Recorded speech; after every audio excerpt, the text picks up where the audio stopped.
দর্শক, সময় রাত 10টা। আমন্ত্রণ জানাচ্ছি সংবাদযোগে। প্রধান ঘটনার পুরোটা জানাতে আমি ফারহানা রহমান রয়েছি আপনাদের সাথে। শুধু সংবাদই নয়, সংবাদের আরো বিস্তারিত রয়েছে এই আয়োজনে। চলুন দর্শক, শুরুতেই জেনে নেই কি রয়েছে আজ।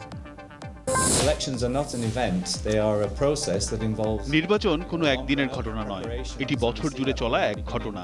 আমরা বাংলাদেশের পরবর্তী জাতীয় নির্বাচনের বিষয়টি পর্যবেক্ষণ করছি, কারণ বাংলাদেশ এখন অর্থনীতি এবং কূটনীতিতে বিশ্বে গুরুত্বপূর্ণ ভূমিকা রাখছে। শুধু আমরা নই, পুরো বিশ্বের আগ্রহ রয়েছে বাংলাদেশের জাতীয় নির্বাচন। এবারে রয়েছে পুরো আয়োজন।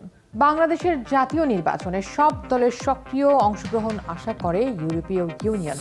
বাংলাদেশের নবনিযুক্ত ইউরোপীয় ইউনিয়নের রাষ্ট্রদূত চার্লস হোয়াইটলি সোমবার কূটনৈতিক সাংবাদিকদের সংগঠন ডিক্যাবের সদস্যদের সাথে এক মতবিনিময় সভায় এই কথা বলেন।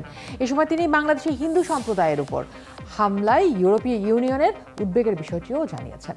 বিস্তারিত জানাচ্ছেন সহকর্মী ঝুমুর বাড়ি। একাদশ জাতীয় সংসদ নির্বাচনে ইউরোপীয় ইউনিয়ন সহ বিশ্বের অনেক দেশই পর্যবেক্ষক পাঠাতে আগ্রহী ছিল না। তবে কেন তারা নির্বাচনে পর্যবেক্ষক পাঠায়নি তা স্পষ্ট করেনি দেশগুলো। তবে 2 সদস্যের একটি নির্বাচন বিশেষজ্ঞ দল পাঠায় ইইউ। আগামী নির্বাচন নিয়ে কথা বলতে গিয়ে ইইউ রাষ্ট্রদূত বলেন, নির্বাচন একটি চলমান প্রক্রিয়া, যেখানে প্রতিটি দল এবং ব্যক্তি তাদের সক্রিয় অংশগ্রহণ নিশ্চিত করবে। শুধুমাত্র ভোট প্রদান নির্বাচনের গ্রহণযোগ্যতা নিশ্চিত করে না। নির্বাচন কোনো একদিনের ঘটনা নয়, এটি বছর জুড়ে চলা এক ঘটনা। আমরা বাংলাদেশের পরবর্তী জাতীয় নির্বাচনের বিষয়টি পর্যবেক্ষণ করছি, কারণ বাংলাদেশ এখন অর্থনীতি এবং কূটনীতিতে বিশ্বে গুরুত্বপূর্ণ ভূমিকা রাখছে। শুধু আমরা নই, পুরো বিশ্বের আগ্রহ রয়েছে বাংলাদেশের জাতীয় নির্বাচন। সম্প্রতি বাংলাদেশে হিন্দু সম্প্রদায়ের উপর হামলা প্রসঙ্গে ইউরোপীয় ইউনিয়নের মন্তব্য জানতে চাওয়া হলে তিনি বলেন, বিষয়টি উদ্বেগজনক। বাংলাদেশে সকল সংখ্যালঘু সম্প্রদায়ের মানুষ নিরাপদে থাকবে, এটাই আমরা প্রত্যাশা করি। সম্প্রতি হিন্দু সম্প্রদায়ের উপর যে হামলার ঘটনা ঘটেছে তা উদ্বেগজনক। বাংলাদেশ সরকার বেশ কিছু ব্যক্তিকে শনাক্ত এবং গ্রেফতার করেছে, বিষয়টি আমরা নজরে রেখেছি। রোহিঙ্গাদের ফেরাতে ইইউ সবসময় বাংলাদেশের পাশে থাকলেও বাস্তবে এর কোনো অগ্রগতি নেই বলেও জানায় ইউরোপীয় ইউনিয়নের এই কূটনীতিক।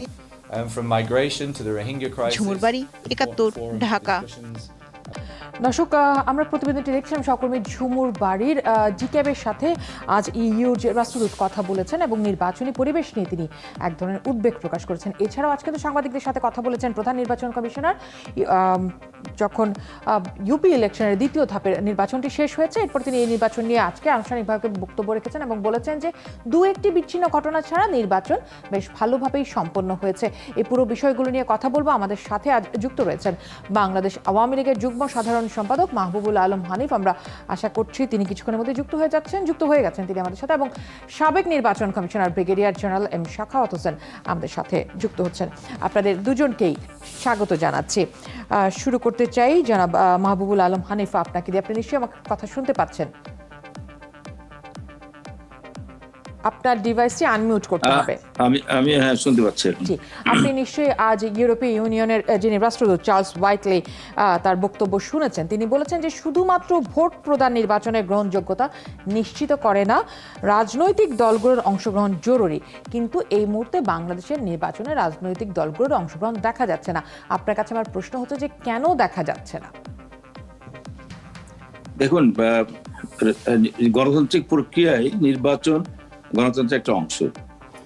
নির্বাচনে অংশ নেওয়াটা যেমন গণতান্ত্রিক অধিকার, তেমনি না নেওয়াটাও গণতান্ত্রিক অধিকারের মধ্যেই পড়ে। কোনো রাজনৈতিক দল যদি মনে করেন যে তারা নির্বাচনে এই মুহূর্তে অংশগ্রহণ করতে স্বাচ্ছন্দ্য বোধ করছেন না, সেক্ষেত্রে তারা নির্বাচনে নাও অংশ নিতে পারেন। যদি কোনো দল তাদের নির্বাচনে পরাজয়ের আশঙ্কায় বা পরাজয়ের লজ্জার পাওয়ার থেকে রক্ষা পাওয়ার জন্য নির্বাচনে যদি অংশ না নেন, সেটাও তারা পারেন, তাদের গণতান্ত্রিক অধিকার। তবে আমরা চাই যে সব রাজনৈতিক দলই সকল নির্বাচনে অংশগ্রহণ করুক, স্থানীয় নির্বাচন সহ জাতীয় সংসদ নির্বাচন, সব নির্বাচনে অংশগ্রহণ করুক, সেটা আমরা চাই। কিন্তু কাউকে তো জোর করে নির্বাচনে আনার কোনো ব্যবস্থা নেই বা সেই পদ্ধতিও নেই।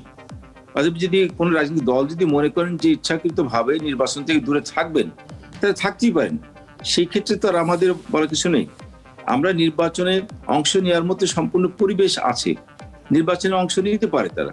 এখন যদি কোনো রাজনৈতিক দল তারা নীতিগত সিদ্ধান্ত নেয় নির্বাচনে অংশ নেবে না, সেটা তাদের একান্ত ব্যাপার, একান্ত অবশ্যই তাদের বিষয়। মাহবুবুল আলম হানিফ, আপনি বলছেন নির্বাচনী পরিবেশ আপনারা দিয়ে রেখেছেন, বর্তমান সরকার দিয়ে রেখেছে, কিন্তু আজ জাতীয় পার্টির মহাসচিব মুজিবুল হক চুন্নু একটি সংবাদ সম্মেলন করেছেন, সেখানে তিনি বলেছেন 11ই নভেম্বরে যে নির্বাচন হয়েছে পাশ করবে এমন প্রার্থীদের উপজেলা সদরে ডেকে নিয়ে প্রার্থিতা প্রত্যাহারের জন্য বাধ্য করেছে আওয়ামী লীগ।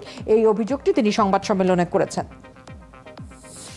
দেখুন, এখন আমি জাতীয় পার্টির নেতার সংবাদ সম্মেলনটা আমি দেখি নাই, আমার জানা নেই এখন কোন ইউনিয়নে কে বা কাহারা কোন প্রার্থীকে নির্বাচন থেকে বিরত থাকার জন্য বসিয়েছেন। এটা একেবারে সারা বাংলাদেশে প্রায় 5,000-এর কাছাকাছি ইউনিয়ন পরিষদ, সেই 5,000 ইউনিয়ন পরিষদের মধ্যে একটি ইউনিয়ন পরিষদের যদি এরকম কোনো ঘটনা ঘটে থাকে সেটা হয়তো আমাদের জানা নেই, গোচরে আসে নাই। তবে এইটাকে একটা বিচ্ছিন্ন ঘটনা, অতএব এই বিচ্ছিন্ন ঘটনাকে নিয়ে আমার মনে হয় জাতীয় পর্যায়ে কথা বলার মতো কিছু নেই। এটা স্থানীয়ভাবেই এটা তারা নিরসন করতে পারে। উনি যদি যখন জানলেন যে ওনার কোনো দলের প্রার্থীকে জোর করে বসিয়ে দেওয়ার চেষ্টা করা হচ্ছে, উনি কেন তখন পদক্ষেপ নেন নাই? উনি যদি সেটাতে না পারতেন, তাহলে উনি যদি আওয়ামী লীগের কেউ যদি তাকে জোর করে বসিয়ে দেওয়ার চেষ্টা করছে, এরকম যদি কোনো পদক্ষেপে থাকতো, তিনি আমাদের কাছে বলতে পারতেন, আমরা সেই ব্যাপারে ওনাকে সহায়তা করতে পারতাম। আমাদের জানা মতে বা আমাদের দলীয় করে এমন কোনো নির্দেশনা নেই বা নির্দেশনা দেওয়ার কোনো সুযোগও নেই যে কোনো একজন প্রার্থী নির্বাচনে অংশ নিতে চান তাকে জোর করে বসে দেওয়া হয়েছে, কারো সুযোগ নেওয়ার এই সুযোগটা নেই। তাদের কেউ যদি কোথাও করে থাকে সেটা অন্যায় কাজ হয়েছে। জি, মাহবুবুল হানিফ, আপনাকে ধন্যবাদ। অন্যান্য রাজনৈতিক দলগুলোর জন্য পরিবেশ, চমৎকার পরিবেশ রয়েছে নির্বাচনে, সেই কথাটি আপনি বলছিলেন। আপনার কাছে ফিরবো, তাহলে এত সহিংসতা কেন এটা জানার চেষ্টা করব, কিন্তু আমাদের সাথে যুক্ত রয়েছেন সাবেক brigadier general M Sakhawat Hossain. আপনার কাছ থেকে জানতে চাই, যেটা বলছিলেন মাহবুবুল আলম হানিফ, যে নির্বাচনী পরিবেশ ভালো রয়েছে, তারপরে রাজনৈতিক দলগুলো আসলে নির্বাচনে অংশ নিচ্ছে না, সহিংসতার খবর তিনি বলছেন 2-1টি বিচ্ছিন্ন ঘটনা, গণমাধ্যম বলছে সহিংসতা হয়েছে শুধুমাত্র প্রথম এবং দ্বিতীয় দফার নির্বাচন মিলিয়ে 34 জন নিহত হয়েছেন, 600-র মতো আহত হয়েছেন, ঘটনা ঘটেছে 150-রও বেশি। আপনার কাছে কি মনে হয়? এবং একই সাথে জানতে চাই, ইউরোপীয় ইউনিয়নের রাষ্ট্রদূত চার্লস ওয়াইটলি আজকে যে মন্তব্যটি করেছেন, আপনি তার সাথে একমত কিনা? ফারহানা, আমি আমাদের ব্রিগেডিয়ার শাখাওয়াত সাহেব কথা বলার আগে আমি একটু সংশোধন করে দিই আপনার বক্তব্যে, যে আপনি বলছেন আমি নির্বাচনের সহিংসতার কথা ও 2-1টি বিচ্ছিন্ন ঘটনার কথা, এই কথা কিন্তু এই মুহূর্তে আমি কিন্তু বলি নাই, যেটা আপনি আমার উদ্ধৃতি দিয়ে বললেন। আমার মনে হয় যে এই জায়গাটা আপনার বোধহয় একটা ভুল হয়েছে। আচ্ছা, আমি মানে পরিবেশ ভালো আছে, এটা তো নিশ্চয়ই আপনি বলেছেন যে এই মুহূর্তে নির্বাচনের পরিবেশ আছে, আমি সেটা বলেছি, নির্বাচনের পরিবেশ আছে, সব রাজনৈতিক দল সেটা ধরেই আসতে চাই। জনাব শাখাওয়াত, আপনি যদি এটার উত্তর দেন, নির্বাচনী পরিবেশ আপনি কেমন দেখছেন? ইউরোপীয় ইউনিয়ন আসলে যে মন্তব্যটি করেছেন রাষ্ট্রদূত, তার সাথে আপনি কতটা একমত? এবং যে সহিংসতাটি হয়ে গেল, সেটা আসলে ঠিক কতটুকু বিস্তৃত ঘটনা বলে আপনি মনে করেন? ধন্যবাদ জনাব মাহবুবুল আলম হানিফ। আমার সাথে এটা রিসেন্টলি সেকেন্ড টাইম যাতে আমরা মুখোমুখি হয়েছি। মাহবুবুল আলম হানিফ একজন একেবারে গোড়া থেকে রাজনীতিবিদ। উনি সরকারি দলের অত্যন্ত গুরুত্বপূর্ণ পদে আছেন। উনি ওনার কথা বলেছেন, আমি ওনার কথাকে ক্রস করতে যাচ্ছি না। উনি রাজনৈতিক বক্তব্য দিয়েছেন, ওনার দলের কথা বলেছেন। আমি একদম নিউট্রাল পয়েন্ট অফ ভিউ থেকে যেটা বলছি, এবং আমার পূর্বতন অভিজ্ঞতা এবং অধিকতর স্টাডি যদি আমি বলি এই ইলেকশনের প্রসেসের উপরে, সেখান থেকে বলছি। আমি প্রথম থেকে আমি একটু গোড়ার থেকে কথাটা বলি। আপনি ইউরোপিয়ান ইউনিয়ন কমিশনের যে রাষ্ট্রদূত তার কথা বলেছেন, একটি কথা তিনি সঠিক বলেছেন, ইলেকশন কিন্তু just not for the day, যেদিন ভোট হবে সেদিনের কথা।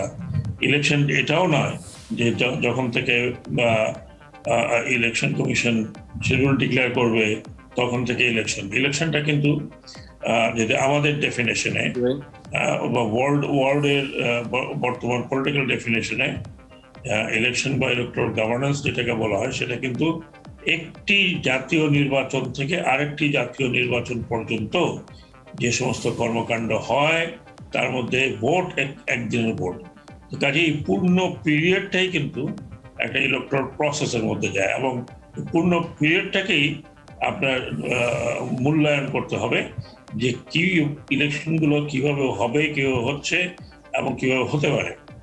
তো কাজে সেই জায়গাটাতে সংজ্ঞায় যেটা ইউ বলেছে সেটা সঠিক। দ্বিতীয় জিনিস হচ্ছে যে আরেকটি কথা উনি বলেছেন খুব গুরুত্বপূর্ণ, যে বাংলাদেশ কিন্তু এখন একটি ওয়ার্ল্ড স্টেজে একটি অত্যন্ত গুরুত্বপূর্ণ দেশ, সব দিক থেকে গুরুত্বপূর্ণ দেশ। আমরা বিশ্বে দ্বিতীয় বৃহত্তম অথবা প্রথম বৃহত্তম শান্তিরক্ষী বাহিনী পাঠাচ্ছে বিভিন্ন দেশে, যেখানে ইলেকশন নিয়ে সংঘাতপূর্ণ পরিবেশ তৈরি হয়েছে। কাজে আমাদের দেশের নির্বাচনটি যদি সুষ্ঠু এবং গ্রহণযোগ্য না হয় তাহলে সেটা ডেফিনেটলি এফেক্ট করবে আমাদের যে ভাবমূর্তি আন্তর্জাতিক অঙ্গনে। এটা প্রত্যেকটি পলিটিক্যাল পার্টি জানে, বিশেষ করে সরকারি দল এখন যে আছেন তারা ভালো করে জানেন। কাজে এই যে প্রসেসের কথা যেটা আমি বলেছি, মাহবুব আলম হানিফ সাহেব বলেছেন যে এখানে পরিবেশ রয়েছে। অ্যাকচুয়ালি ওনার এই কথাটা বলা তো উচিত ঠিক নয়, উনি বলবেন কেন, এটা বলবে ইলেকশন কমিশন, যে ইনস্টিটিউশনটাকে দায়িত্ব দেওয়া আছে। এই পরিবেশ ঠিক আছে, পরিবেশ ঠিক রাখার দায়িত্ব প্রথমত নির্বাচন কমিশনের, তারপরে হচ্ছে সরকারি দলের এবং অন্যান্য দলের।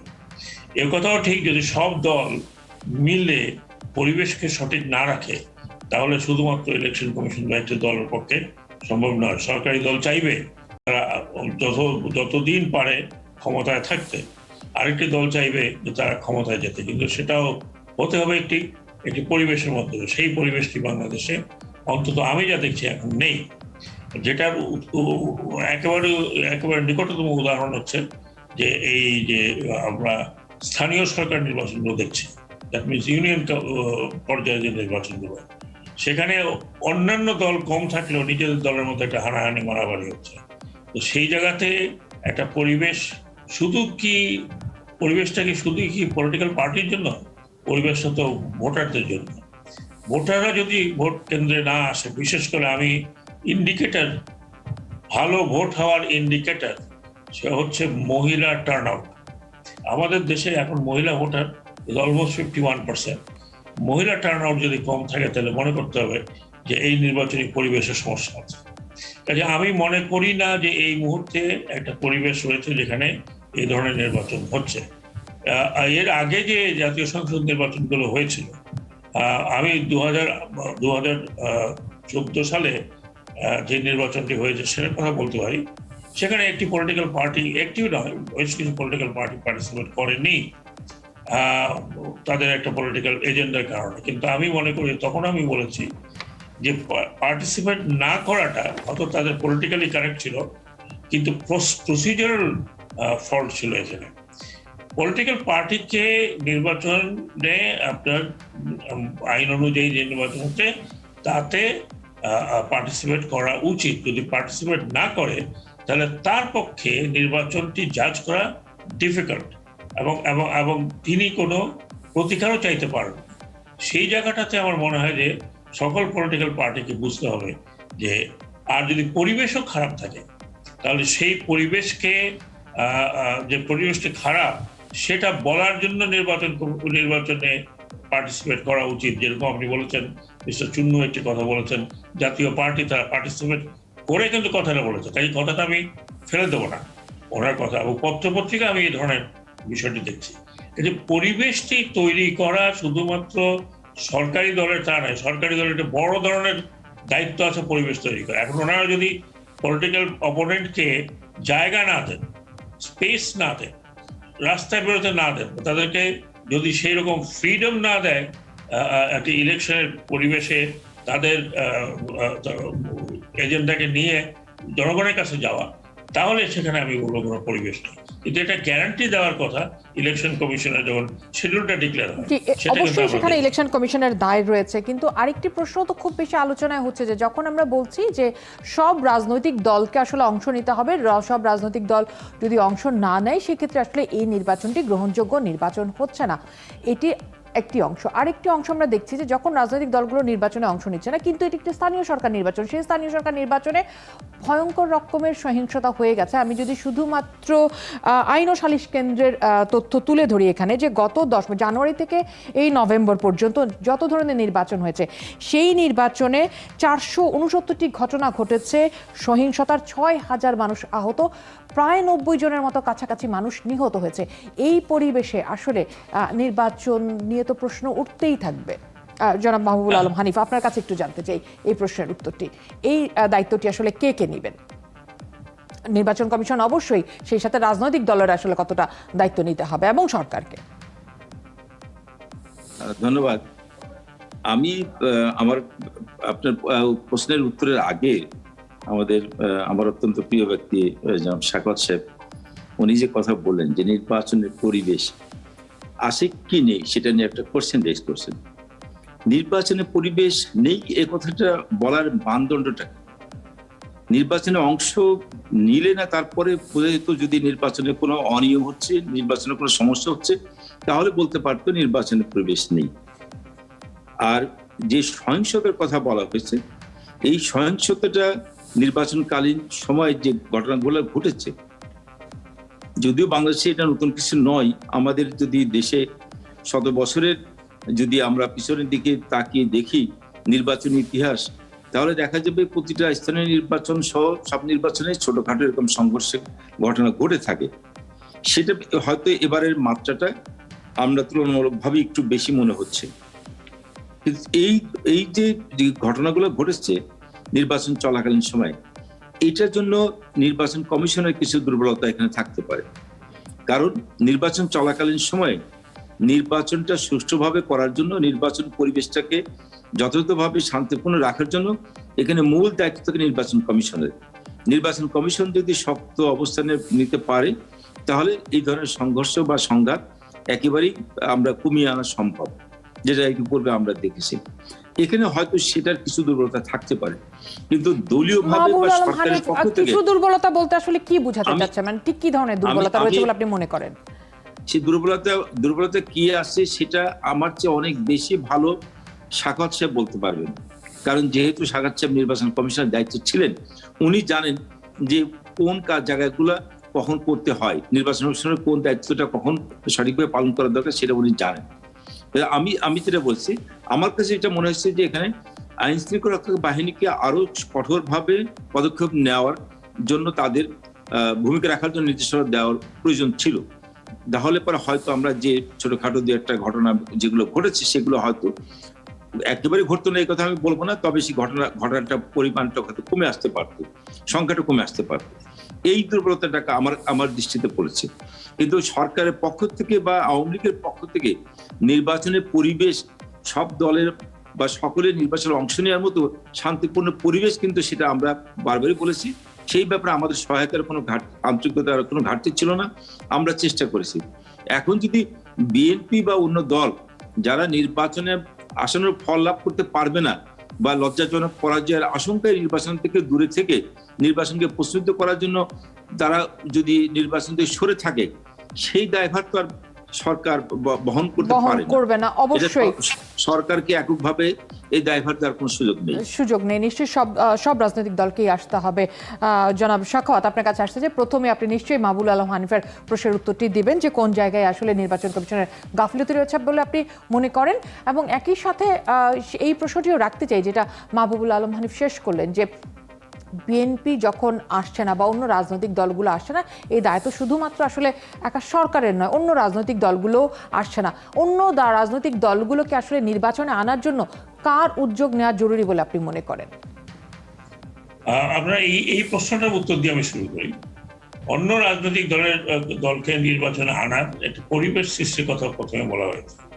এই পরিবেশ সৃষ্টির মূল দায়িত্ব থাকে কিন্তু ইলেকশন কমিশনের, তারপরে সরকারি দলের ডেফিনেটলি থাকে, তাতে কোনো সন্দেহ নেই। মাহবুবুল আলম হানিফ সাহেবদেরও একটা দায়িত্ব ছিল। আর এই যে লোকাল বডি ইলেকশনগুলোতে দায়িত্ব বেশি থাকে ওনাদেরই ছিল। তার কারণ হচ্ছে এটা মার্কার ইলেকশন হচ্ছে, এটা মার্কার ইলেকশন যদি না হতো তাহলে তো কেউ কাউকে আইডেন্টিফাই করতে পারতো না। আর ইলেকশন কমিশনের ডেফিনেটলি আপনি এখন আমি যদি যে কথা মুখের উপরে বলতে চাই, আমি জানি না হানিফ সাহেব কতখানি মাইন্ড করবেন, যেটা আমার দেখে মনে হচ্ছে যে ইলেকশন কমিশনের যেমন কোনো কন্ট্রোল ছিল না, বিভিন্ন জায়গায় বহু জায়গায় মেম্বার পার্লামেন্ট ইলেকশন পরিচালনা করছিলেন। আমি অত নাম বলতে চাই না, কিন্তু পত্র পত্রিকা এবং অন্যান্য খবরে যেগুলো আসে ওনারাও ভালো করে জানেন, উনি তো ভালো করে জানবেনই, কারণ উনি অনেক টপ লেভেলে বসে দেখছেন। এই জায়গাটাতে ইলেকশন কমিশন কন্ট্রোল করতে পারলো না কেন, এটার জবাব তো কেউ দিতে পারছে না। আপনি পরিবেশ সৃষ্টি এবং এই যে অযথা হস্তক্ষেপ, আমি বহু জায়গার কথা বলতে পারি, আমি বলতে চাই না, হানিফ সাহেব জানেন ভালো করে। একজন মেম্বার পার্লামেন্ট যদি বলে যে আমার হাতে এখন AK-47 আছে, এটা আমি মনে করি এর চেয়ে জঘন্যতম উক্তি এবং এর চেয়ে জঘন্যতম পরিবেশ আপনার নষ্ট করার আর কিছু হতে পারে না। ইলেকশন কমিশন কি তার বিরুদ্ধে কোনো অ্যাকশন নিয়েছে? আমি দলকে দোষ দিব পরে, যে দল কন্ট্রোল করতে পারছে না এদেরকে, কিন্তু ইলেকশন কমিশন কি কি কি কি কি নিয়েছে? আরেক জায়গায় আরেকজন মেম্বার পার্লামেন্ট র্যাব কেন অ্যাকশন নিল সেটার উপরে তিনি র্যাবের উপর সাথে বচসা, র্যাবের সাথে আপনার নানান ধরনের কথা বলেছেন। আরেক জায়গায় একজন ম্যাজিস্ট্রেটের উপরে কথা বলছেন যিনি দায়িত্ব পালনে ছিলেন। এরকম বহু উদাহরণ আমি দিতে পারি। ইলেকশন কমিশন, এটা তো দায়িত্ব ছিল ইলেকশন কমিশনের। ইলেকশন কমিশন স্টেটমেন্ট দিয়ে দিল এই ছোটখাটো তাদের পলিটিক্যাল স্টেটমেন্ট, ছোটখাটো এই বিষয় ছাড়া এখানে 29টি না 40টি লোক মারা গেছে এই ইলেকশন চলাকালীন সময় হানাহানিতে। সেখানে যদি ইলেকশন কমিশনও পলিটিক্যাল পার্টির মতো বলে বিচ্ছিন্ন আপনার ঘটনা, তাহলে এটার জন্য দায় দায়িত্ব কার? মানে আমাদের দেশে আমি একটু স্পষ্ট কথা বলি, আমাদের দেশে বুঝলাম যে আমাদের সরকার এবং রাজনৈতিক দল তারা বলবে, কারণ তারা ইলেকশন আসছে জেতার জন্য, কিন্তু ইনস্টিটিউশন গুলোকে যেইভাবে নষ্ট করা হয়েছে, কারা করেছে এটা বাদ দেন, এই যে লোকগুলো এইগুলো কথা বলে তাদের উপরে তো আমি জুডিশিয়ারির কোনো হস্তক্ষেপ দেখিনি। অনেক ধন্যবাদ। ইলেকশন কমিশন, আমি শেষ করছি। ইলেকশন কমিশন যদিও বলা হয় জবাবদিহি তার একমাত্র কনস্টিটিউশনে, কিন্তু জুডিশিয়ারি হচ্ছে যে কনস্টিটিউশনের প্রোটেক্টর। সেখানে ইলেকশন কমিশনকে আজ পর্যন্ত বাংলাদেশে জুডিশিয়ারি ভৎসনা করতে আমি দেখিনি, যেগুলো অন্যান্য দেশে হয়। কাজে এইখানে পরিবেশ সৃষ্টি করা শুধু মাহবুবুল আলম হানিফদের কাজ নয়, all political party, all institution, সেগুলো আমাদের দেশে আনফরচুনেটলি যে কোনো কারণে হোক ফাংশন করছে না। অনেক ধন্যবাদ জনাব সাখাওয়াত হোসেন আমাদের সাথে যুক্ত হওয়ার জন্য। মাহবুবুল আলম হানিফ, আপনাকে অনেক ধন্যবাদ আমাদের সাথে আলোচনায় যুক্ত হওয়ার জন্য। দর্শক, বাংলাদেশ আওয়ামী লীগের যুগ্ম সাধারণ সম্পাদক মাহবুবুল আলম হানিফ যুক্ত হয়েছিলেন আলোচনায়। একই সাথে যুক্ত ছিলেন সাবেক brigadier general M Sakhawat Hossain, সাবেক নির্বাচন কমিশনার।